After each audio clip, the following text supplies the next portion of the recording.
નમસ્કાર અમારે સદાયને માટે આદરણીય અમારા વંદનીય એવા પેન્શનર મિત્રો, નિવૃત્ત કર્મચારી મિત્રો, ભાઈઓ તથા બહેનો, સ્વાગત છે આપ સૌનું આપણી આ યુટ્યુબ ચેનલ ભાવેશ મકવાણા ન્યૂઝમાં। તો પેન્શનર મિત્રો, આજ સાંજના પેન્શન સમાચારમાં આપણે વાત કરીશું નિવૃત્તિ પામેલ પેન્શનરો માટે આજરોજ તારીખ 18/5/2026ની સાંજે આવ્યા છે એક ચોંકાવનારા સમાચાર। તો પેન્શનર મિત્રો, શું છે આ ચોંકાવનારા સમાચાર, જેની આજના વિડીયોમાં આપણે વાત કરીશું। તો આજનો આ વિડીયો તમે ખાસ કરીને અંત સુધી જોઈ લેજો અને હજી સુધી જો આપણી આ ચેનલ તમે સબસ્ક્રાઈબ ન કરી હોય તો ડેઈલી આવી જ અપડેટ મેળવવા માટે આપણી આ યુટ્યુબ ચેનલ અત્યારે જ સબસ્ક્રાઈબ કરી લેજો દોસ્તો। તો શરૂ કરીએ આજનો આ વિડીયો। તો 8મા પગાર પંચની બેઠક, પગાર, પેન્શન અને ડીએ પર ચર્ચા થશે અને આજથી 8મા પગાર પંચની બેઠક શરૂ થઈ જશે। તો 8મું કેન્દ્રીય પગાર પંચ આજે 18 મેના રોજ અન્ય રાજ્યોમાં કેન્દ્રીય કર્મચારીઓ અને પેન્શનરોના પગાર અને ભથ્થામાં ફેરફાર અંગે ચર્ચા કરવા માટે બેઠકો શરૂ કરશે। તો આ બેઠક પહેલા કર્મચારી સંગઠનોએ કમિશન સમક્ષ તેમની માંગણીઓ રજૂ કરી છે, જેની ચર્ચા આ બેઠકમાં થઈ શકે છે। તો ખાસ કરીને 8મા પગાર પંચે 18 મેના રોજથી 8મા પગાર પંચની બેઠકો શરૂ કરી છે, જેમાં કેન્દ્ર સરકારના કર્મચારીઓ અને પેન્શનરોના પગાર અને ભથ્થામાં ફેરફાર અંગે ચર્ચા કરવા માટે બેઠકો છે તે શરૂ કરવામાં આવશે।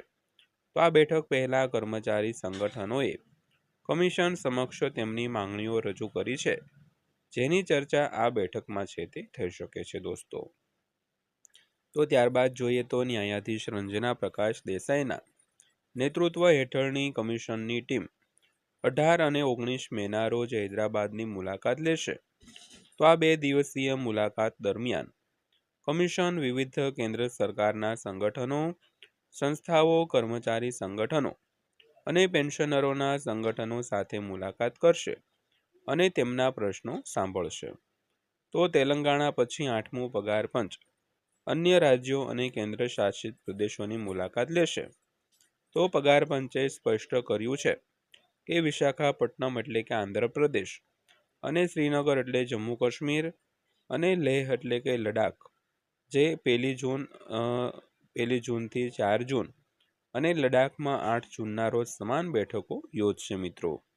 ત્યારબાદ જોઈએ તો કમિશને 18 મહિનાની અંદર પોતાનો અહેવાલ સુપરત કરવાનો રહેશે અને તેથી જ વિવિધ રાજ્યો બેઠકો શરૂ કરી રહ્યું છે અને અંતિમ અહેવાલ સુપરત કર્યા પછી સરકાર કર્મચારીઓના પગાર વધારા અંગે નિર્ણય લેશે।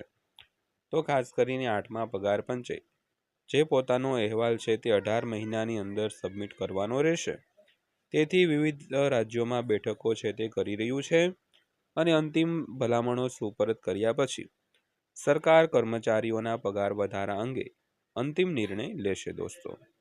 ત્યારબાદ જોઈએ તો કર્મચારી સંગઠનો લઘુત્તમ મૂળભૂત પગારની કેટલી માંગણી કરી રહ્યા છે।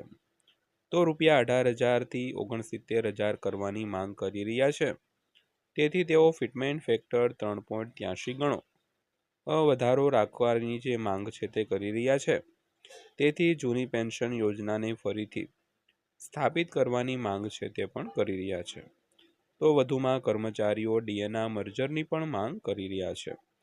તો ખાસ કરીને આ જે મુખ્ય માંગણીઓ છે તેમાં સૌથી પહેલાં તો લઘુત્તમ વેતનમાં વધારો, એટલે કે હાલમાં જે 18,000 રૂપિયા લઘુત્તમ વેતન મળી રહ્યું છે તેને વધારીને 69,000 રૂપિયા કરવાની માંગ છે અને ફિટમેન્ટ ફેક્ટર 3.83 તેમજ જૂની પેન્શન યોજનાની પુનઃસ્થાપના કરવી અને વધુમાં ડીએને મૂળ પગાર સાથે મર્જ કરવાની માંગણીઓ છે તે પેન્શનરો અને કર્મચારીના સંગઠનો છે તે એકદમ કરી રહ્યા છે।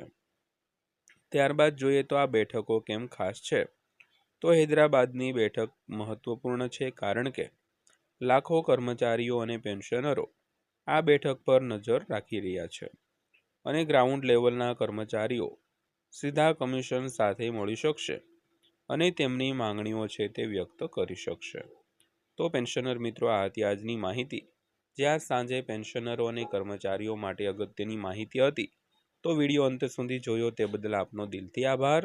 વિડીયો પસંદ આવ્યો હોય, માહિતી સારી લાગી હોય તો વિડીયોને એક લાઇક કરજો અને આવા જ વિડીયો રોજે રોજ જોવા માટે આપણી આ ચેનલ સબસ્ક્રાઈબ કરી લેજો।